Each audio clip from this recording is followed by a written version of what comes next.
ইরানের সদ্য প্রয়াত প্রেসিডেন্ট এব্রাহিম রাইসি, দেশটির পররাষ্ট্রমন্ত্রী হোসেন আমির আবদুল্লাহিয়ান ও অন্যান্য সহযাত্রীদের দাফন প্রক্রিয়া শুরু হয়েছে।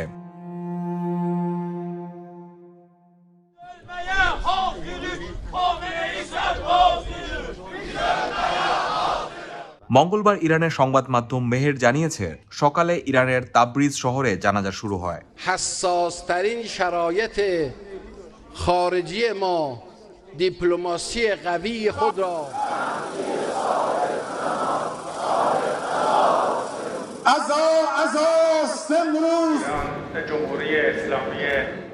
এদিকে নির্বাচনী প্রক্রিয়ার নিরীক্ষা শেষে ইরানের শীর্ষ নেতৃবৃন্দ পরবর্তী প্রেসিডেন্ট নির্বাচনের দিন হিসাবে ২৮ জুনকে বেছে নিয়েছে। قطعاً دامنه این بحران مرزهای این کشور را در خواهد نوردید.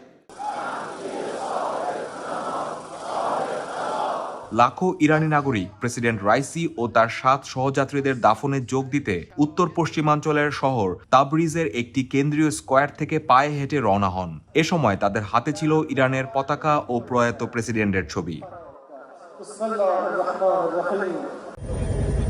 আজারবাইজান সীমান্ত থেকে ফেরার পথে রোববার ইরানের উত্তর পশ্চিমাঞ্চলে প্রেসিডেন্ট এব্রাহিম রাইসিকে বহনকারী হেলিকপ্টার বিধ্বস্ত হয়।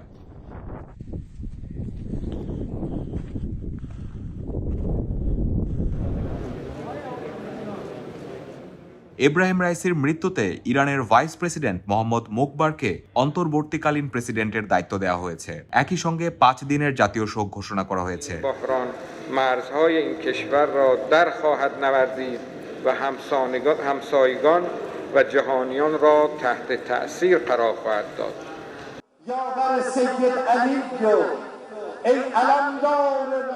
এদিকে নির্বাচনী প্রক্রিয়ার নিরীক্ষা শেষে ইরানের শীর্ষ নেতৃবৃন্দ পরবর্তী প্রেসিডেন্ট নির্বাচনের দিন হিসেবে ২৮ জুনকে বেছে নিয়েছে।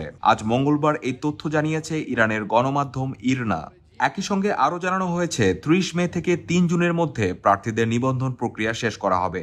১২ জুন থেকে ২৭ জুন পর্যন্ত প্রার্থীরা নির্বাচনী প্রচারণা চালাতে পারবেন।